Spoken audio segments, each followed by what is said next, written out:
Here's a question you can ponder. What's the difference between a mermaid and a sand crab? Well, one's the daughter of the ocean, the other's a son of a beach. Ba-dum-bum-bum.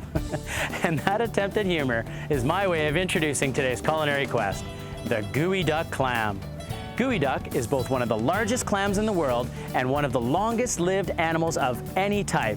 Quite the delicacy. And today, we prepare two different variations. Stick around and you'll be happy as a clam. I'm Garret Schack, and today, that's what we're cooking on the coast.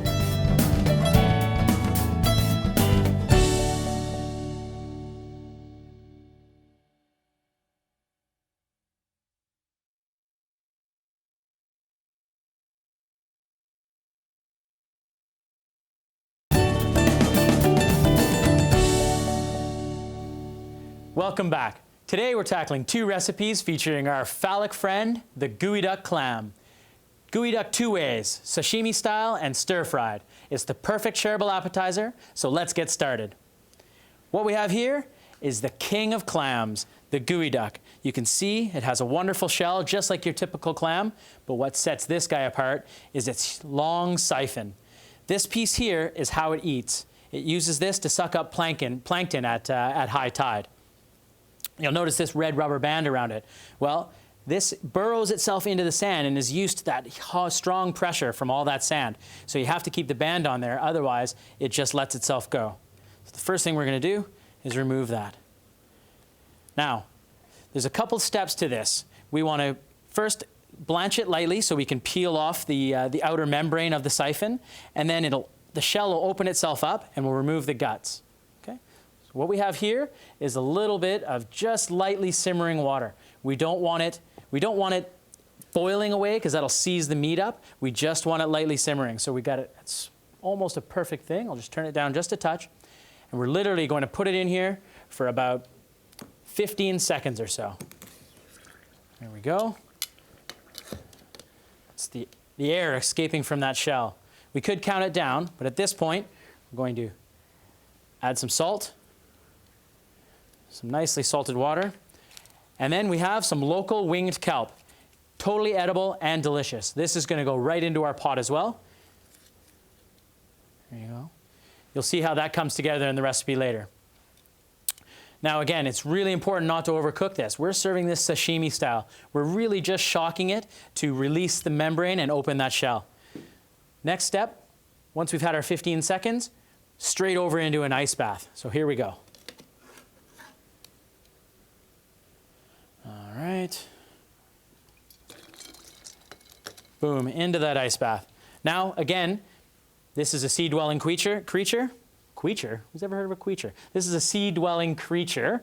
Let's add some salt to this water, because they like salt. Okay. Now, this is doing two things. One, it's shocking it, which is contracting the meat ever so slightly so we can remove that membrane. And two, it's going to act as our sort of cleaning to get rid of any sand that might still be on there. You can see how easily that membrane is coming off already. All right. Okay. Over to our chopping board here. Now, we want to peel this skin right off. There we go. Comes apart really easily, and then it peels off just sort of like a stocking or something like that. Now, imagine this. Look at that. You see how short it is there? So you can see that it does contract as the tide goes in and out. But this thing grows enormous, enormous. These creatures, as I mentioned before, are some of the longest living creatures on Earth. And they can live up to, I don't know, 140 years, I think, is the oldest one that they've discovered. Now that we've removed that from the siphon, we're going to use a paring knife here and carefully just cut away the shell. Okay, down and around each side. We want to be careful here not to wreck the meat. A little bit more of the skin, and it should just pop open nicely, just like that. Perfect, perfect. There we go. And the other side, and that shell is removed. Now, of course, you could save that shell. It's not too bad looking, is it? It's kind of pretty. So, here we have, there's two portions to this Geoduck. This is what's known as the belly and the siphon. we want to remove these bits right here because they're mostly inedible. You wouldn't really want to eat them. This is sort of the guts of the Geoduck, I guess. And we'll just discard that. I'm just going to dry up my board a touch and tidy up so we can get at this here.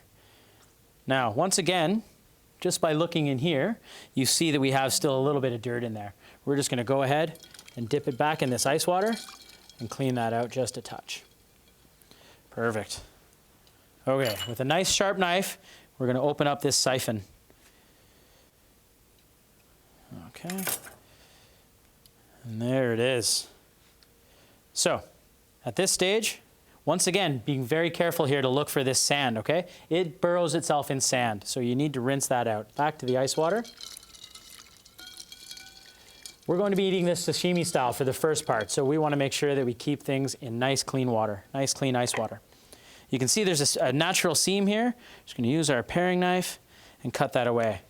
That'll be for the second segment. This is how simple this dish is. Okay, you want a nice sharp knife for this point. A few runs over the steel. And then we're just going to slice this up. This part of the dish is almost ready. Geoduck has this like sweet, kind of crunchy flavor. It's incredible, you'll see. Again, nice thin slices. There we go. Okay, we're slicing it super thin here because we're going to eat it sashimi style, and we don't want it to be too thick. Be nice and pleasant. Now, check this out as we lay it down on the plate here. You'll see that meat will start curling up. That's an indication of just how fresh this Geoduck really is. There we go. You know what? I'm feeling generous today. Got a girlfriend coming over. We may as well do another slice. There we go. Wonderful. Now, I'm going to simply dress this with just a touch of tamari. Tamari is an organic soy sauce. Not too much. Very delicate flavor here. So just a few drops. There we go. And some freshly grated wasabi. This is fresh wasabi right here from Vancouver Island. Again, very delicate flavor, all about the crunch in this dish. Just tidy that up a touch. There we go. Last but not least, we don't want to forget about our seaweed. I'm going to pull it out of the poaching pot. And I'm going to shock this in that ice water. Over it goes. And just to stop the cooking here, this is going to become part of our salad. Onto our cutting board. Now a nice julienne with that sharp knife again. And there you go. This is the cool part about our coast. Almost everything from the ocean is edible. Grab a little bowl here. All right, we got it in our bowl now, and then we're just gonna lightly dress it. We've got a touch of sesame oil. Not too much. Sesame oil is really strong flavor. Some sesame seeds. And we have a touch of rice wine vinegar right here. Boom. There we go. We want to let that sit and marinate. The first portion of our dish is done. We'll be back later in the show to put together the second Geoduck feature. But first, right after the break, you'll want to stick around for our special guest.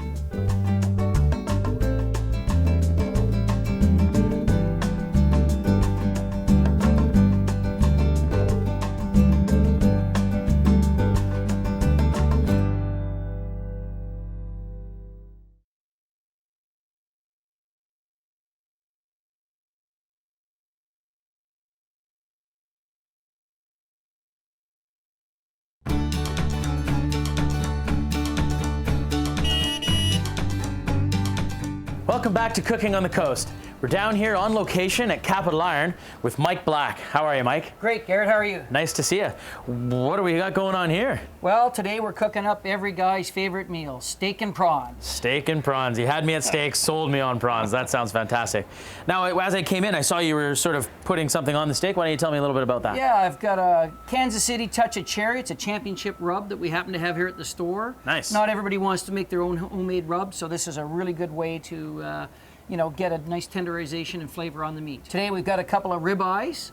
And why don't we take them over to the grill and get them going? Wow, look at this grill. This is incredible. I see we have a couple of different cooking methods here, cooking styles, I guess. You're using this specific side over here? Yeah, well, this is an al fresco grill. This particular side is what we call an infrared searing burner. It's 1700 degrees. Oh, wow, yeah. So what that's going to do, you can really feel the that. heat ripping off so there. what this is going to do is this is going to seal the outside of the meat very quickly, keeping all the juices inside. As well as it's going to caramelize the outside to give you those really nice steak lines that everybody likes to see on their food. Nice. Yeah, I see the grill has the really thin bars, which I think is fantastic. Yeah. So with this, I usually recommend 1.5 to 2 minutes on each side with the steak. Perfect. And then we'll move it over to a lower temperature to finish it off to get it to the level that you like, whether you like it medium rare, well, or... Now, sealing it in, I know you were mentioning earlier that you wanted to start with sort of a room temperature steak as well, right? Yeah, I always like to start with room temperature that way. I just find that in the long run, the flavor is better when you cook it versus cold because it still doesn't have the juices released yet until it gets to room temperature. That's a great tip. Always use a room temperature steak. Allows for more even cooking and a better flavor. How amazing does that look? And of course, this particular grill, I mean, also has built-in lights. I mean, not everybody gets to have that on a grill, but it's, when it's you're nice to have when you're using your barbecue, as we're fortunate enough to do in December. That's right, year-round. Yeah, you need those lights at 5 o'clock in the afternoon. So exactly. That's perfect. This also happens to have a built-in smoker box. So if you're somebody that wants to put wood chips in there and smoke up, get a smoky flavor in the various things that you're cooking. Yeah. Always good to have that available as well. Very cool. Yeah, I like that. I love even just putting a touch of smoke, especially if you're doing seafood or something like that. Oh, exactly. It's great to have a side of salmon on there and some cedar chips or something like that. Exactly. It really adds a nice flavor. No, it really does do a nice job. Great. So there we go. We've had that on for just about the right length of time here. And then you were talking about some prawns. Well, the prawns, we're going to get to those in a second. I'm going to skewer those up, and I think these are ready now. Now, the other thing is when I move them over here, I like to try and change the direction on them so that you'll still get some lines going the other direction. The ever popular diamond look on your steak. Exactly, hey? exactly. Yeah. So let's go and have a look at the prawns while those are finishing off. Now, this happens to be a homemade recipe of mine. Okay. That I found, believe it or not, in a book a couple of years ago. I really do like it. It's very easy to do. Which is key, right? Because we're guys working the barbecue. We don't want to spend too much time. We don't want to spend a ton of time making up sauces and marinades. That's right. So this particular marinade is very simple. You just take 4 tablespoons of the sweet chili sauce. Sweet chili sauce, yeah. And then you that add stuff's readily available now in most supermarkets, yeah. And then 2 tablespoons of soy sauce. Very nice. Yeah, and then from there, do some cracked pepper, maybe quarter of a teaspoon, something along that lines. Okay. Yeah. And then the last 2 ingredients are, I always rasp in some fresh garlic, either a clove or a clove and a half. Yeah. And then add a little bit of lemon juice to it. Oh, very nice. Whisk that all together. Touch of acidity, you got the garlic in there, a little bit of heat from the sweet chili. Yeah, and then you whisk that all together, and then you marinate it. Now, if you can leave it for 8 hours, I find that's the ideal time. Okay. But honestly, I've done it many times and only had it for 2 hours, and you still end up with a very, very nice flavor. Oh, it just goes into the prawns. I have to say, I've never seen a skewer quite like this. This is pretty cool. Yeah, this is a new item that's been around for about 1.5 years. The originator of this calls it a fire wire. Okay. It's a stainless steel cable with a node on the end and a handle on the other end. Right. It works fantastic. So you can, do all kinds of different things on here, all kinds of different kebabs. And super sustainable. It's reusable, right? It's reusable, exactly. Perfect. Now these are not going to stay on the grill very long here. As a matter of fact, no more than 30 seconds or so aside. Oh, perfect. I'm just going to quickly rinse my hands. Wow, just the intense heat from that side of the grill is going to cook these prawns super quickly. But not too long that we're going to burn all the marinade, the sugars and that sweet chili and so on. So, I mean, it really is ideal to have this infrared type cooking here. Look at that. I'm just going to flip those over. Yeah, exactly. Don't want to touch that with your hand. Can we pull those a little bit closer? There we go. Look at those. Look at that. Give the steaks a quick flip too. Oh, look at that. That's just ready to fall apart. Absolutely. That's the best part about ribeye steaks too, right? Is you get that fat in there, you let that cook out, it just adds a ton of flavor. Look at that. There we go. Gorgeous. So again, you got that caramelization from the sugar in your sweet chili sauce. And the saltiness from that sweet soy, or from the soy sauce. Oh, exactly. And you can smell the flavors coming off it while you're standing here. Yeah, that garlic cooking away as well. Great, I'm gonna grab a plate over here for you because I think we're getting pretty close to... Yeah, we're not more than 10 seconds away here. So let's take the old first steak off here. I'll actually put the 2 steaks on. Very nice. And look at this, these can just come right over here onto the plate like that. Gorgeous. And we're good to go. Cooked through beautifully, look at that, the caramelization on those guys. I know. Flip one of these over, look at that, just amazing. Yeah. So nice. And this is a meal that, as you say, you could get this in an upper-end restaurant, or you can cook like a chef in your own backyard. That's right, and although the boys would be happy with this, we'd want to throw maybe some grilled asparagus or some corn on the cob with that to keep the ladies happy. Yeah, I guess we'd have to. I'd be happy just with the meat and the prawns. This and a beer, we'd be set. Well, why don't we just take these prawns right off the skewer here, Garrett, and then why don't we sample the food since we've gone to all this trouble to make it up. Absolutely. There we go, it just comes off through there. Perfect. Yeah, I'm gonna give one of these prawns a try here while you cut up that steak. Okay, well I'm gonna try one. Just the smell is incredible, Mike. Oh, I could eat these all day. Absolutely. I don't know what everybody else is gonna have around here, but look at that. There's those diamonds we were just talking about too. Talking about. Jeez, be careful. I'm gonna have to get your resume. There's a piece right there. Why don't you enjoy that, sir? Sounds great. And then I'm gonna try a piece as well. Perfectly cooked, nice and juicy. Oh, Mike. Oh, I just tried to cut the fork. I tell you, the char, the caramelized, like the charbroiled flavor, incredible. I really like that seasoning too. It just gives it a nice flavor. Wonderful. Anyways, the staff are going to enjoy the rest of this for snack. Well, if they get it off me first. Mike, thanks so much. We're going to head back into the kitchen. We'll see you right after this break.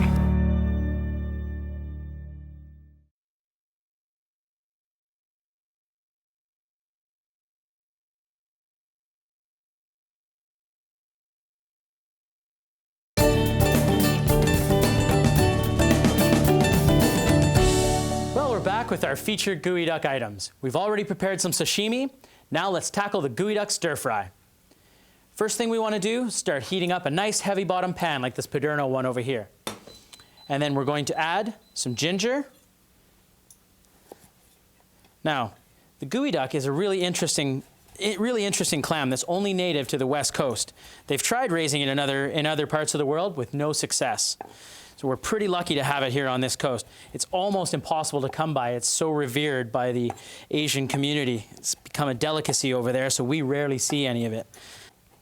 Again, the Geoduck has this really sweet, savory, sort of interesting texture to it, especially the siphon. The belly, however, is slightly different. It's a bit stronger in flavor, so it'll hold up to some of these Asian influences that I'm going to mix into the mix here, or put into the mix here, rather. So we got some ginger.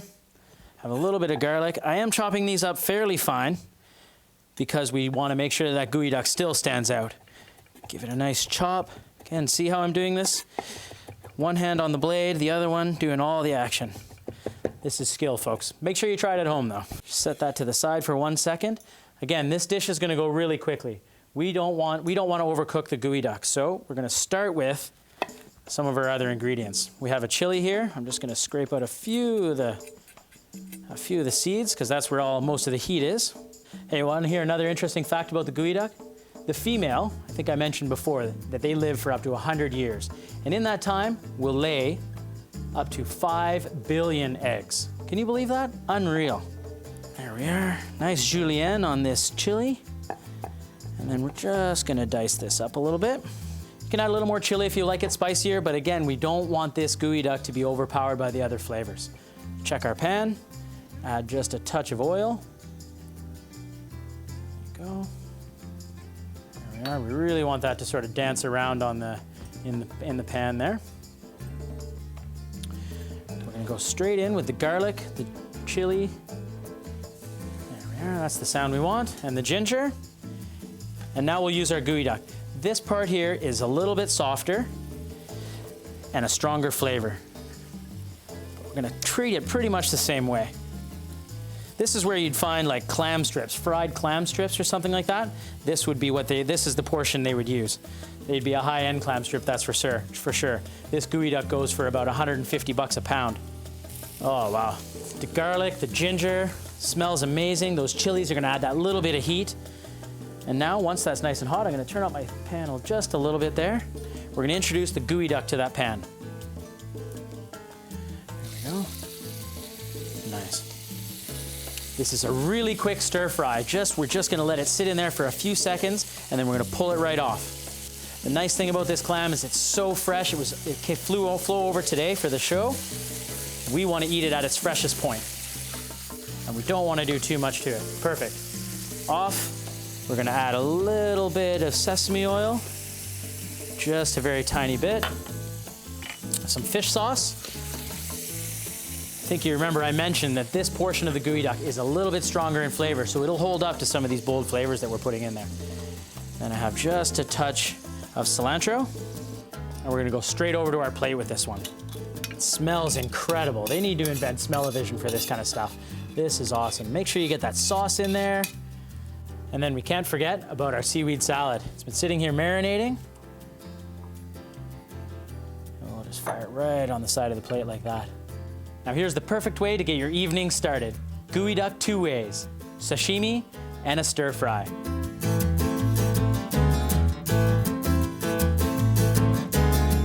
And now the beverage pairing.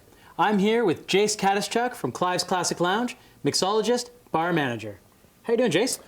Not too bad, thanks for having me. Thanks for coming in today. My pleasure. What have we got here? We got Geoduck, and what's inspired you to make this cocktail here? Yeah, well, in looking at the flavors of your dish, there's savory, there's a little bit of citric just from what you have with the vinegar. I thought we'd maybe try doing a spin-off of a champagne-type cocktail. So, cool.